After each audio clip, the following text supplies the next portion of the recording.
Hello, everybody. Good evening. My name is Neru Padmanabhan, and we are live with you with the Maitri Centre today with David and Gissele. And before we get started, we are Public Allies Inc. Public Allies is a nonprofit based out of Pickering, Ontario. And prior to COVID, we were helping individuals that were the most vulnerable in society. And when COVID hit, we were no longer able to congregate and look at our regular audience and meet with them. So what we did is we pivoted, we innovated during COVID, and we started working with individuals online. And we also started doing unique webinars, roundtable discussions, and interviews and business promotions. And we found an audience worldwide. So we thank you everybody for watching, for tuning in weekly with us, and giving us so much love and feedback. Our reach is now 300,000 worldwide, and average video score anywhere from 1,000 to 37,000 views. So we thank you so much for always supporting us. Tell us what you're looking for in terms of content, and we will produce it. So we have autonomy on our platform, and we love to educate. So we're all about education and helping uplift individuals, businesses, and helping people thrive in the best way possible. So before I forget, I always forget to introduce myself. It's something we always go back to and say, hey, Neru, you forgot to introduce yourself. So before I forget again, my name is Neru Padmanabhan. I am a trained mental health worker. I've been working in mental health for 16 years. And about 2.5 years ago, I merged into financial services. Now I help individuals with their financial services, as well as working in the mental health and social services space. So if you need any help with your finances, give me a shout. We'll have a quick chat about it. But now, quick introductions to our wonderful speakers. David and Gissele. So starting with Gissele Taraba is actually a master's in epidemiology, and she has a master's in social work and specializes in compassion in systems. David Taraba is a BSc in biological science. He's actually JITH certified in the higher self. He's a practitioner of healing in healing arts, and he is a student of mastering alchemy. He has been an entrepreneur for over 12 years in the manufacturing field. Combined, they have over 40 years of experience in leadership, entrepreneurship, management, and various other sectors. And I'm telling you, their bios do not do them justice. Absolutely amazing individuals, and they do some amazing things to help businesses thrive and create the right environment for themselves. So take it away, off to you guys. Thank you so much, Neru, for that beautiful introduction, and thank you for Public Allies having us. We are super, super grateful to be here and share this time with you. Yeah, and I just want to say off the bat that 40 years is between us, because it makes us sound really old. True. So I wanted to first off thank everybody for being here with us and giving us this opportunity, because it's really great. It's a wonderful privilege to be here, and given the opportunity to share with everybody. So we are going to dive right in, because half an hour can fly right by. So, hey guys, I was just gonna let you know that your sound is dipping in and out. Oh, okay. So we can't hear you. So maybe get closer to that mic just a little bit. Okay. How's that? Thank you so much. Is that better? Okay. So we will get closer to the mic here. We like to start everything that all our presentations and our workshops with breathing. You don't have to really work at it. We're just trying to focus on the breath.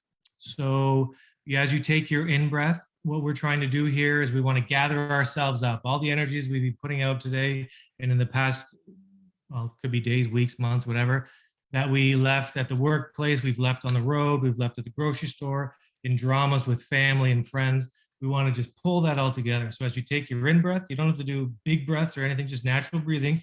As you roll it in, you just set the intention to pull all that stuff back to you and pull it all back into your center. And then as you exhale, you set the intention to allow the integration. So you do that a couple times and you'll feel quite wonderful. It works for us, and it's something we do all the time. And it helps kind of get us all together on the same page. And then the other thing that we want to do is also set the intention for this sharing. So we want to understand that the material presented here, we want it to flow through us, flow through everybody who's listening to. We don't want to get caught on the words. If something doesn't align with you, you just let it go. If it doesn't resonate with you, just let it go and move on to something else, because that's what this is about. It's all about creating an environment, and it's not about us trying to tell you something or to change you. It's not about that at all. It's just about sharing. So let's set the intention that hold on to what resonates with you, and what doesn't, just let it flow through you, and we'll all just be wonderful. So I imagine everybody's had a few breaths, because I've taken a few moments here to speak, so we can just get right in. So I will, first off, we want to talk about a little bit, not about the Maitri Centre and what we do, because that's already been expressed, but we just want to touch base on where we are, like where our energies align. And so we see ourselves as assistants. So our role is to assist individuals in remembering their own sovereignty and their own ability to embody compassion. That's our main kind of drive. So we're not trying to teach you, we're not trying to be better than, it's just a pure learn, it's a teach learn, and it's just an assistant. And we act as the reflection. We're just mirrors for each other. You're mirrors for everybody you interact with, and we are obviously mirrors for you, and you are mirrors for us. So we just want to put that out there as a starting point, because we kind of want to come from a place of this instead of trying to be something else. And then we want to touch base on the one focus of ours, which is that we want to be a part of creating a community of people who do just that, what I just previously spoke about, which is embody compassion. So we want to kind of be a part of creating a society where compassion and living compassionately is our default. So that's where we are. So now that that's kind of out of the way, we can move forward. So today's presentation, this is what we're going to discuss. We're going to discuss compassion, because everything begins with compassion, and for us. And then we're going to discuss some of the benefits and some of the barriers to gaining and living more compassionately, and relate that to the workplace. And then we're going to finally discuss how it could create a better perceived workplace experience for yourself and for others, which is the big part. And perceive is such a key point, which David is going to explain. Right. So I'm going to just touch a little bit on the word perception. And the reason why is because we know all our experiences are based on our perception at any given moment. So the beliefs we hold and the emotions that we are experiencing, they provide the vantage point, or they provide the lens that we experience our day-to-day interactions with others. So we use the term perceived workplace experience, because the workplace experience will change, and truly will only change once your perception changes. So it all comes from inward, and then it comes outward into the experience. And that's kind of where everything we do kind of stems from. So that's why I wanted to just touch on that. We're not going to go like, this is, it's an introduction. We only have a half an hour. So we're just trying to hit those key points. But now let's move on to compassion.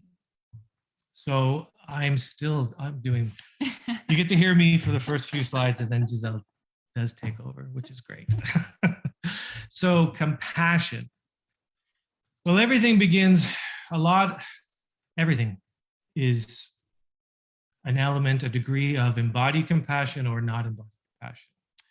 So I know we want to bring this into the workplace, right? And we want to hone it into how will it affect and be seen in the workplace. But we must preface that by saying that all expressions of compassion come from the self, right? I'm going to just minimize that for a second. So they all come from the self. And that in order to experience and live compassion, You have to have it in yourself. You have to treat yourself with kindness, and a lot of, and that helps change the picture and the experience. So for a definition of purposes, which is a hard thing to define because compassion is more like a lived experience, but from our vantage point, we will say that it's this. It is being aware of one's own hurt and one's limiting beliefs, then consciously deciding to treat ourselves with kindness, love, patience, and without judgment, which is huge, as we move beyond them, the limiting beliefs and what has we've been holding on to. And then as we do this, when we do this, our lived experience becomes one of embodied compassion for ourselves and then for others. And that is, we feel that's huge because it's a method, it's the way that we're going to be able to change our lived experience. And so as we see compassion, it's not something you do for others. It comes from here as a expression of kind of gaining your authority and gaining your sovereignty back. And then it's just lived. So you, Gissele, anything? Yeah, but David, some of the people might be asking, but what does this mean in the workplace? What about my annoying colleague or my jerky boss that I have? So how does this kind of translate into workplace compassion? That is a great question. And our next slide is about workplace compassion. Right, yeah. So obviously we know that workplaces are made up of individuals who collectively determine the culture and what the environment will look like. And it is these individuals that make up the policies and procedures and dictate how the workplace is going to function. And we know that the leaders really set the tone within the organization as to what behaviors will be allowed and not allowed. So I want you to take a moment to imagine if everyone within your organization treated themselves with compassion. What if everyone really gave themselves that compassion and then were able to embody that compassion outward? From our perspective, we really feel as if, when you think about kind of the bucket exercise, you feel your own bucket and then you can give to others from your overflow, not from your reserve. So that's really is kind of for us, the starting point of compassion. But this is our definition. What does the research say about the benefits of compassion-based training in the workplace? I just want to add one thing, just a little example of how this could look in the workplace. So in terms of the leaderships in those positions, they really do set the tone, as Gissele expressed. But just in real terms, if you had a leader who lived through fear and limiting beliefs versus one who is looking within themselves, healing and growing beyond those limiting beliefs, dealing with fears, their own fears, and allowing them to live compassionately for themselves, which would bring that into the workplace, spread that into the support staff and all the other thing. It's a it will be a very different experience.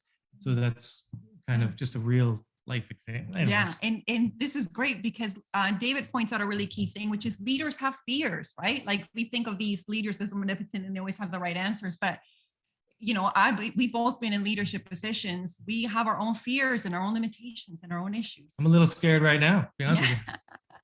Okay, so let's talk about what does the research say about the benefits? The benefits. Yes. Okay. So good news, there's a lot of evidence to show that compassion-based training, that's way too big. The compassion-based training actually leads to a lot of benefits within the workplace. It is beneficial for the individual employees. It also results in an improved overall culture within the organization, as well as also has benefits for workplace outcomes, which I'm going to talk about. But first, we'll start with the individual. Individuals. Yes. I think this one will show. Yes. Okay. So compassion-based training actually results in a decrease in depression and anxiety, a reduction in self-criticism and shame, which is very key. It decreases loneliness because of common humanity, and it also helps you increase feelings of warmth towards yourself and others. It decreases burnout. It actually increases your amount of efficacy.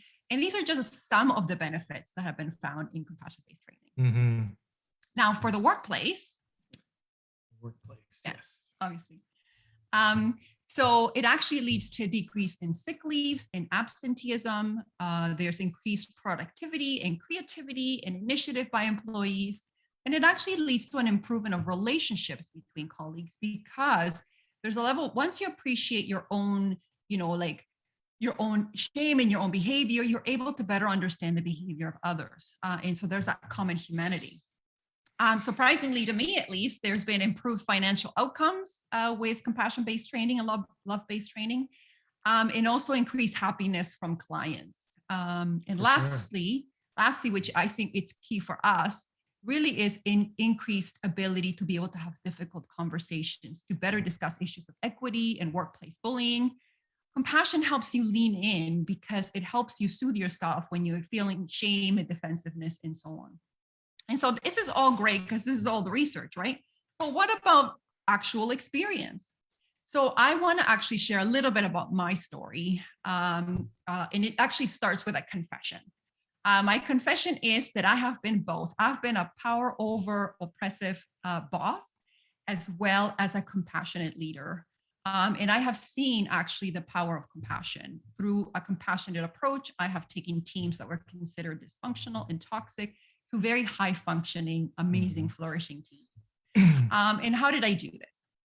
I'm going to illustrate through an example. So I had an experience when I was a fairly new leader with a colleague of mine. And, when I would go to meetings and I would ask questions as a new leader, and then this particular individual would usually react in a very defensive way. They were either aggressive, defensive, or very kind of, like court and standoffish. And I would always leave those meetings feeling just frustrated, unheard, unvalued. And I really felt just frustrated because I felt like I was trying to help by asking these questions. And this happened for a little while. And then I just finally said, you know what, and I had tried talking to the person and it really didn't kind of go anywhere. And it kind of raised the ante for us. And so then what I decided to do was actually take a step back. So I said to myself, I cannot control this person's behavior, but what can I control in this circumstance? I can control my behavior. I can control how I react, and I can control, so obviously, my emotions. And so I took an opportunity to get really curious about myself. I said to myself, why am I reacting to her reaction? Why am I really feeling like really taken aback? And so when I actually started to get curious about my emotions and my behavior and my reactions, I realized that fundamentally at the core of everything was that I didn't feel valued. And so once I was able to reveal that to myself, I could actually give myself what I needed. I reminded myself, so I gave myself kindness. I reminded myself that I was a valuable person and my contributions were valuable, and that nobody's perception could take that away from me in my role. And once I actually was able to give myself, that kindness, I was then and only then able to get curious about the other person. I was able to get really curious about their intentions. Maybe they weren't meaning to show that I was not valuable. Maybe they didn't think that that I was not worthy of anything. And maybe they're a really, really compassionate person, but this is how they're expressing their frustration. So once I got really curious about their intentions, I changed how I asked my questions. I really reflected on, even there were times when the reaction was still the same. It was still the aggressive and defensive reaction. But what also shifted for me was I was able to give the person the benefit of the doubt. And so what I saw is I actually reacted differently to this person's engagement, and that got to ask questions such as, it seems like you're really worried. What are you worried about, and how can I help? And so when I actually shifted, the person's behavior shifted as well. And I'm actually, the good news is we're actually good friends now. So that's an example of how compassion really can help in the workplace, and how it can shift those relationships that can really seem acrimonious to ones where they can be really collaborative. But why don't we act this way in the workplace? What is it that is preventing us? And I think some of the reasons why we don't act in this way is because there's a lot of myths to compassion. So just before we explore the myths, I just want to share one thing about your story, which was very well expressed, very well put. was that it's a wonderful example of how compassion comes out of personal growth and remembering. So in Gisele's case, it took Giselle's choice, conscious choice, to go in and ask herself, what do I need? What am I carrying around? What is not working for me now? And in your example, it was Feeling valued. I didn't feel valued. So I didn't feel validation. worthy. But that can't come from outside. That has to come from in, and then it's expressed outwardly. So it's a wonderful example that demonstrates how compassion is from where we're bringing it to the table. It's lived. So Gisele chose to grow from within, and then the experience changed. She didn't try to change the experience. You see the difference there? She didn't go out and say, I'm going to do this, this, and this differently. She didn't. She was open to new ideas, and it came through in the way of, you know what? Why don't I give this person the benefit of the doubt? That's something new. That's a lot of times we don't do that when we're caught in emotions. So I just think, thank you for sharing with us. Thank you. And a key point that I know you and I have talked about is that I couldn't have gotten curious and given her the benefit of the doubt until I gave myself what I needed. Exactly. Because I was always reacting to her reaction. Yes. So anyways, Okay. on to the myths. On to the myths. So this one is, we thought this was a funny picture, appropriate, so we just brought it up. I won't keep it up. So compassion in the workplace is often seen as the compassionate person is lying down, getting their head squashed. They're getting walked over. But how we see it, how we want to grow it and develop it, is that compassionate people are the ones giving the hand up, because they're not afraid of anything. They're not stuck in that antiquated system of, if I help you, it means less for me, because it doesn't. So that leads us into one of the myths we're going to discuss, which is weakness, right? Yeah. Is compassion being weak. So we're just going to answer a few of these myths between the two of us. So myth, if I'm too compassionate, people will take advantage of me. And then the fact is that compassionate builds strong boundaries. So once you are able to live compassionately for yourself, you will not be taken advantage of unless you allow yourself to be taken advantage of. Because right now, the majority of us are living with undefined or cloudy, muddy boundaries, especially in the workplace, because we're not sure if we can say this, we're not sure if we can do this. If I have an idea, I don't know if I can present it, and I need to, it's kind of like that, keeping the status quo.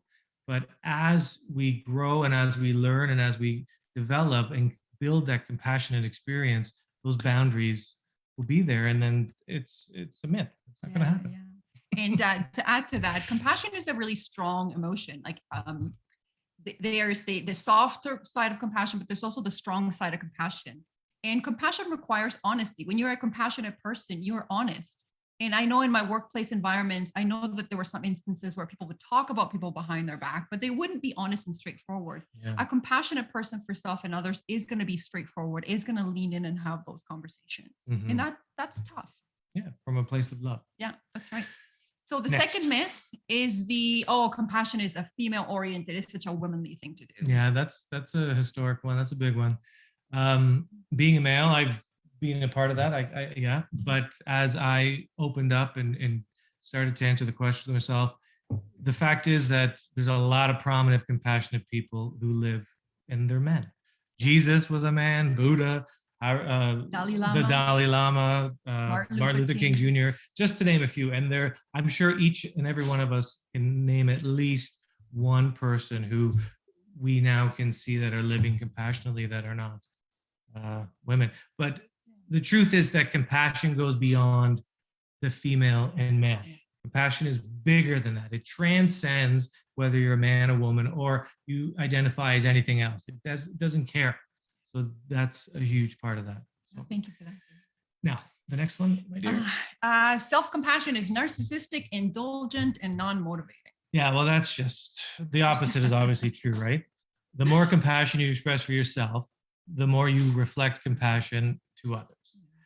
And if you want to just look at this, the way I see that myth is that it's selfish. But selfishness and compassion will never exist together. Self-loving, compassion requires self-love and self-commitment and everything that is self-directed, but it's never selfish and it's never narcissistic. It's not indulgent, because the person who is truly living compassionately is not going to go push somebody out of the way to get ahead of them.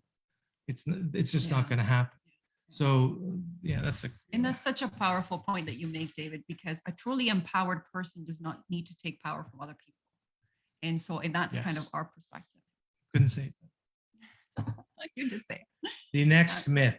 The next are around the resource drain on the business, from the business perspective, right? Right. So compassion is too costly. It's too resource intensive.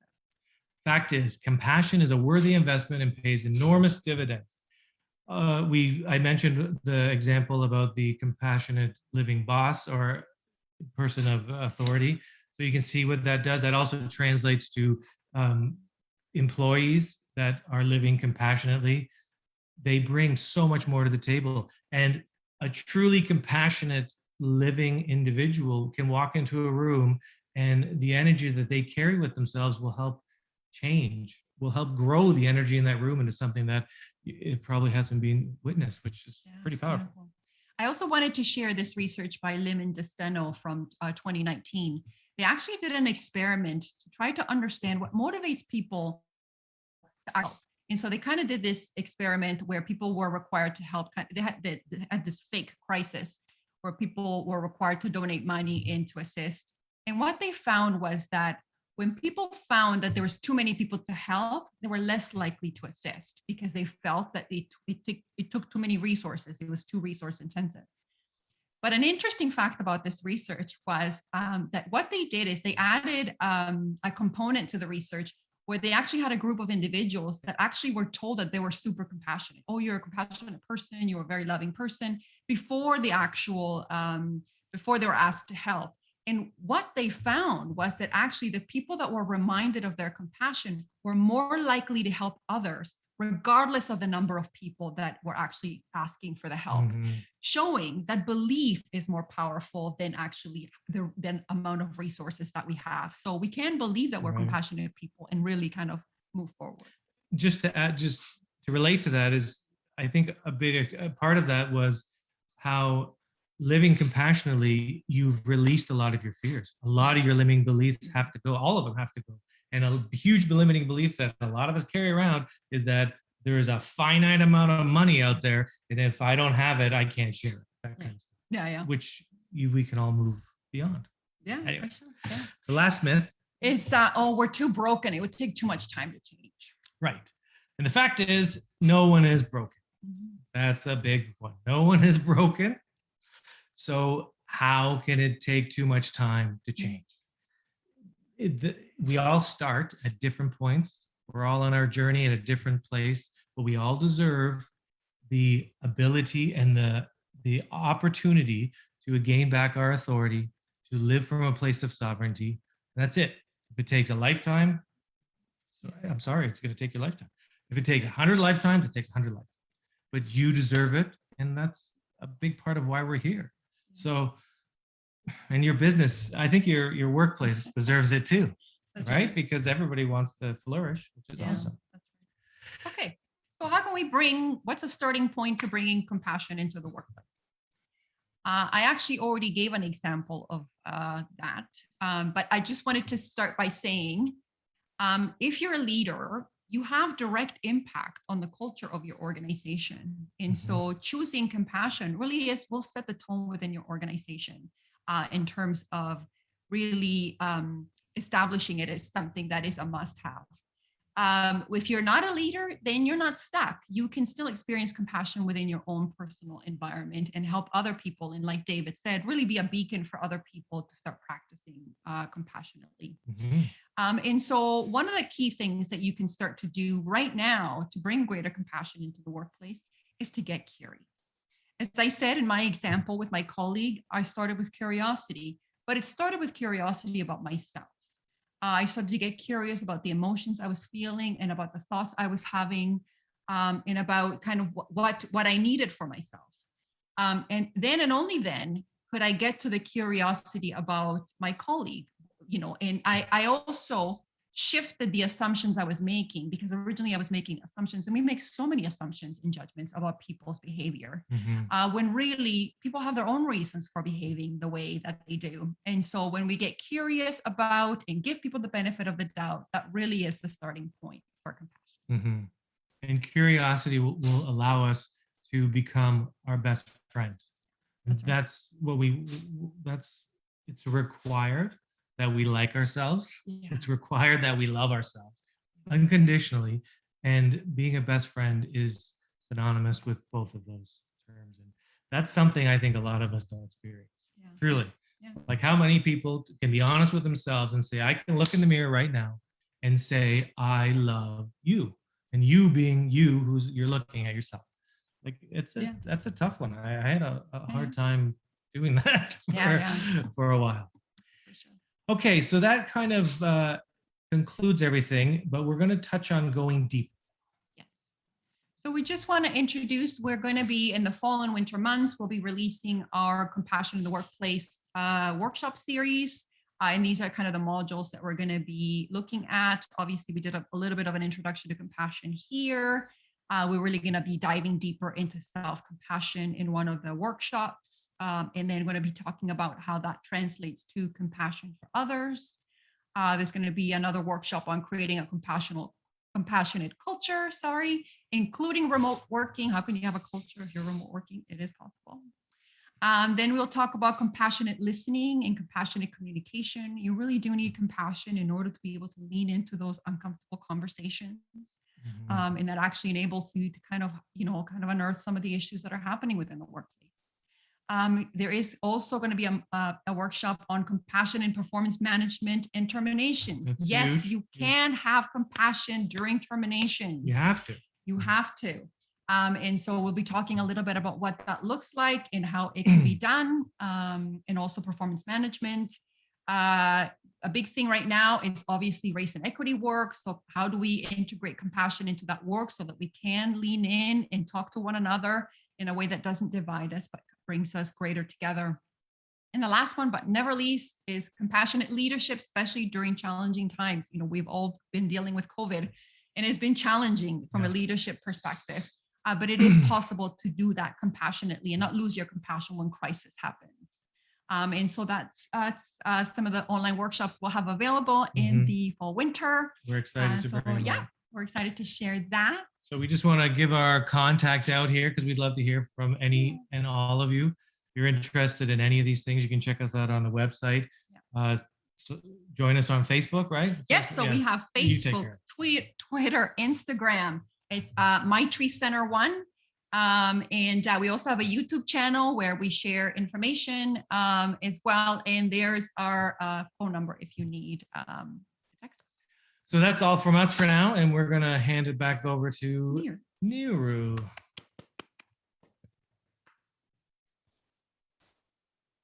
That was absolutely amazing. I actually have so many questions for you, especially around,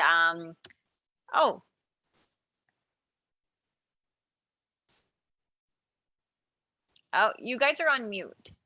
Sorry, that was totally us. Technical malfunction here. There's too many windows open on this laptop. Yeah, it's okay. It happens. Can you guys hear me? I can hear you now. Okay, perfect. That means everybody else can hear me as well. So thank God. So I have so many questions actually that popped into my own head. So lovely presentation. Thank you so much for sharing all the information with us. Thank you for allowing us. And we actually, when we met you guys at the Maitri Centre, we love what you do because we constantly are running into individuals in our support work, in our counseling work that are suffering from a lot of burnout, which is contributed by one of the biggest contributions is unhealthy workplaces. So burnout can cause so much pain, and it can cause so much hurt, and it can really affect your health through somatization. So psychosomatization is when you take your emotions and they show up in physical pain or physical ailments. That's just the streamlining version of it. So when we look at establishing establishing healthy workplaces and creating compassion. I love the fact that you talked about how it can help leaders, how it can help individuals, and how it can actually help the productivity of a company to help thrive. So I have some previous questions that were made, but I really would like to explore one question that that I have in my mind. How would compassion at the workplace work for small business models and especially online businesses? I know you're going to be introducing that and launching that. Can you give us a small tidbit of what businesses can probably do now to get that going? Yeah, of course. Yeah. Thank you for asking the question.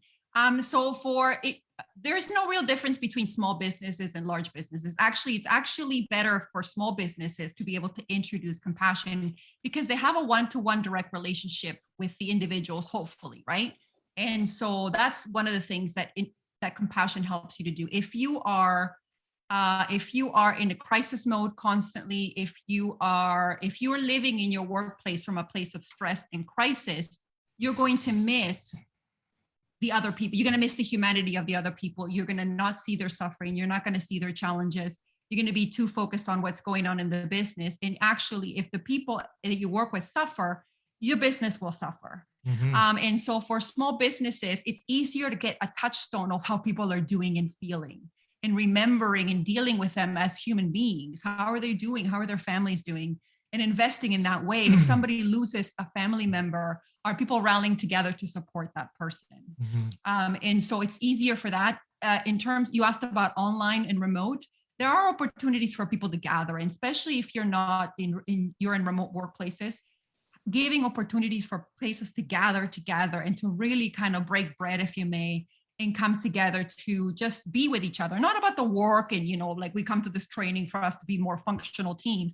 It really is about sharing space and time and stories and bonding together. I think that was one of the things that really kind of helped my team turn around from a place of dysfunction, was really bringing them together and them understanding each other's stories and understanding each other's challenges. And then they came together to actually help each other solve each other's issues. And so that was really, really helpful. So that's a starting point. David, do you have anything? I can add a little bit. I am. I've been a small business owner for over 15 years now. And if I reflect back on that journey, wow, I missed a lot of opportunities because of where I was personally, and like me, where I was. So how that looks to a person who's up and coming right now is look into your fears, right? Get curious about yourself. Be honest where you are now and look as to into yourself. And the more you can deal and move beyond your limiting beliefs, beyond your fears, then you're going to see a very different world out there. And I'm telling you, fear's so huge. It's so huge. If you could live without fear, being an entrepreneur, you'd have such success. Because that's what inhibits us. That's what stops us. That's what holds us back, right? Yeah. So dealing with that, exploring who you are, and just being open to new challenges. And also, if you go back to my point in the presentation, don't miss those wonderful potential employees that are looking, that are either a little bit this way or a little bit that way. Don't let your own fears limit your growth, because that's, Yeah, definitely. And you know what, when you're talking about it, it's so many leadership qualities that you're building in place when you have compassion. You're creating natural born leaders within your workplace when love and compassion is the forefront of what you're presenting and what your company stands for. So in terms of compassion, one of the major questions that we got was, how does compassion help you address bullying and toxic behavior at the workplace? Yeah, that's a great question. And we touched on it a little bit in the presentation. Yes, we did. So supposing you've got two people, that one is experiencing the bullying behavior and the other person is, I guess, the behavior is the bully. The key thing to focus on is that both individuals need self-compassion. And the reason being is because the person who's actually the experiencer of that is going to be feeling not valued, not seen, completely minimized and dehumanized. And so they'll need to give themselves that compassion so that they can actually move forward, either engaging in the dialogue with the person or bringing it to someone else. And I think what is really, really key is that if you're not able to do that for yourself, you really can't get curious about another person. But the key part about compassion is, if I can't get curious about you, I will allow someone else to get curious about you. Rather than seeking punishment and so on, I'm just going to try to get somebody else to understand you and your behavior while I put my own oxygen mask on first. And the reason why the people behaving in a oppressive way require compassion is because as you engage in that dialogue with someone and they're the recipients of that, they will experience shame, they will get defensive, they will actually kind of tune out the conversation because they're having a struggle internally. Compassion actually helps you, enables you to lean in with yourself and say, you know what? And I've actually had this experience where I've actually hurt someone and, you know, being called oppressive and so on. And I actually had to lean into that and say, you know what? This does not make me an oppressive person. This was oppressive behavior. And I can always choose differently. And I'm committing to myself into this person to change. But if I hadn't had compassion, I would have gotten defensive. I would have put the wall up and said, no, it's them. It's like, you know, it's a victim and so on. And it really enabled me to give myself the soothing I needed in saying, I can choose always to be a better person. And I can lean into what they're saying as I hold space for myself. And that enabled me to engage in that dialogue when normally I would have been like, So that's how compassion on both sides is required. Yeah. David, yeah. I just wanted to add that this is kind of this great question, because this is a lot of why we're passionate about what we do, because often bullying is dealt with through the HR department, right?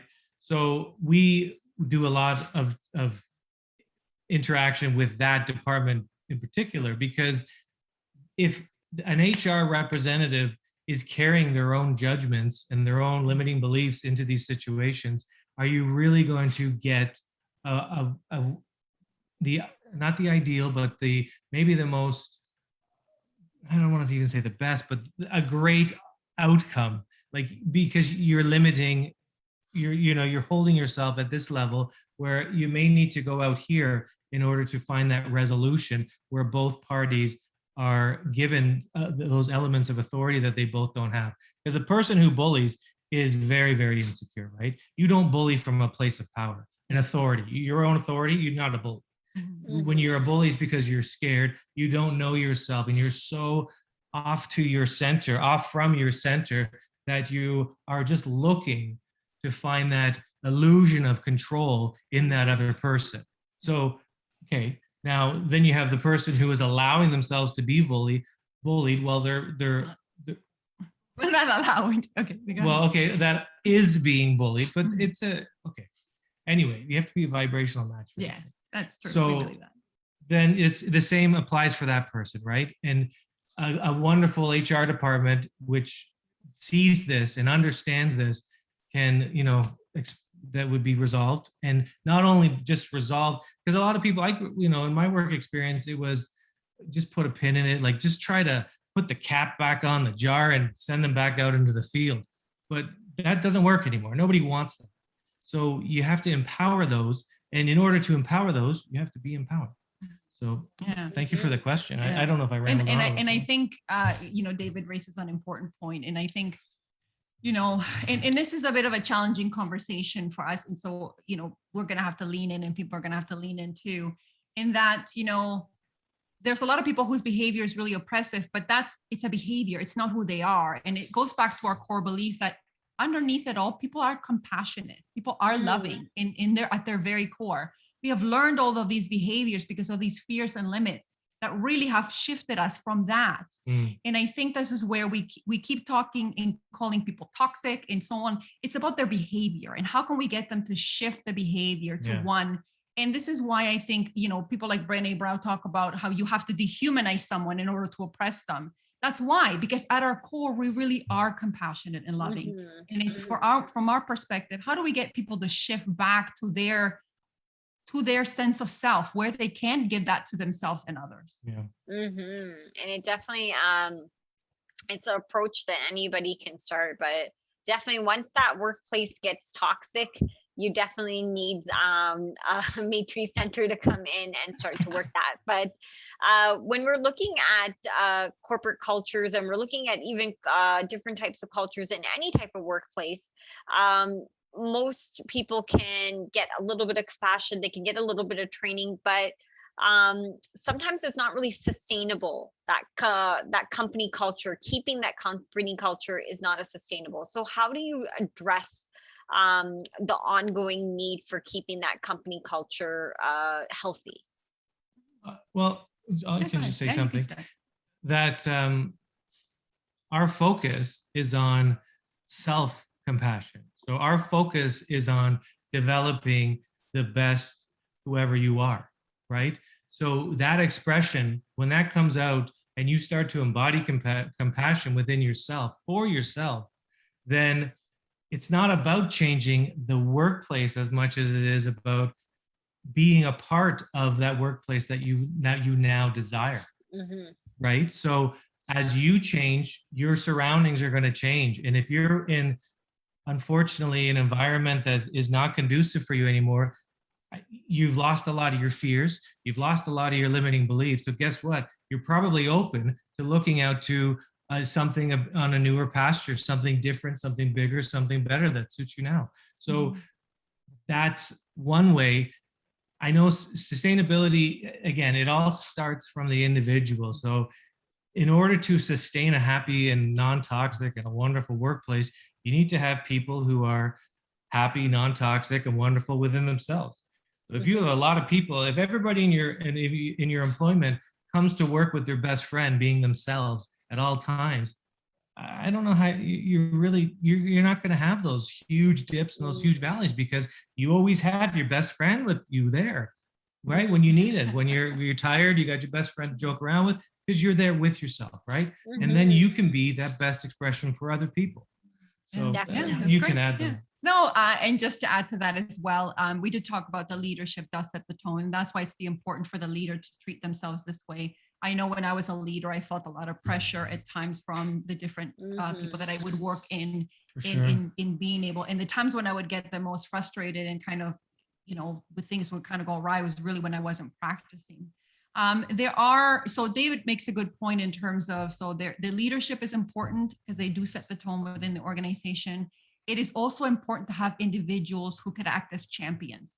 So as David was saying, as each of us, because our workplace reflects our level of consciousness, meaning that this is what we're contributing, this is what we're agreeing either consciously or subconsciously to. And so that's why sometimes you get a mass exodus of people that will leave if it's too toxic, which is terrible, exactly. That's how you lose good talent. But the people that stay there, and I have seen in my own workplaces also some really compassionate people that go there and kind of create compassions within their teams, create compassion within their, in terms of joint departments and work together. And as each of us show up embodying our compassion, we create opportunities for people to practice. And there does seem to be kind of like a shift in the culture. The reason why toxic places exist is because people have allowed the behavior to happen. And there's a lot of stuff. And we mentioned talking about compassion and truth. Compassion enables us to lean into our truth compassionately, like David said, in a loving way. I can tell you my truth and still keep the peace. Like I can say, you know what, Neru, I feel like you have said this, I'm going to give you the benefit of the doubt, but the impact of what you said, the intent doesn't matter. The impact of what you said is this. How can we lean in and talk about this so that we don't, but there's so many things that are unsaid in workplaces. And that's where compassion just starts to leave the building. It's absolutely amazing. I can keep you guys here forever just asking you questions about compassion at the workplace. It's such an interesting topic, especially as we come from the mental health space, and we can see the effects of toxic workplaces on not only businesses, their growth, and also individuals' health and their families' health. Because I had this amazing boss when I was younger, and he said, he was a wonderful gentleman. He goes, Neru, I spend so much time with you at work, he goes, I actually see you more than I see my family. So he goes, I want to make sure that our workplace is really healthy and that we are on the same page always. And that was my first indication of a great leader, and that was my first indication of a healthy workplace. And you're right, the leader does set the tone. So everybody, take a page from Gissele and David at the Maitri Centre. Reach out for them. Look forward to all the offerings that they're going to be doing. Their information is in the chat, and you'll find all their social media links. Reach out to them, chat with them. They're absolutely amazing and fun people to chat with, and see how that model might work for your businesses. A lot of businesses are learning to thrive within this new market. Learn how compassion at the workplace can help your business thrive even better and make your team more creative. I should just come and work with you guys at the Maitri Centre. Great advocate for you guys and everything that you guys do. And thank you so much for joining us. So bye from us at Public Allies. We'll see Thanks you for having again us. next week. And thank you so much. We'll see you next week with Ramina Kwang on environmental factors and how to bring environment into your business and your daily life. Sounds exciting. So thank Sounds you good. again. Bye.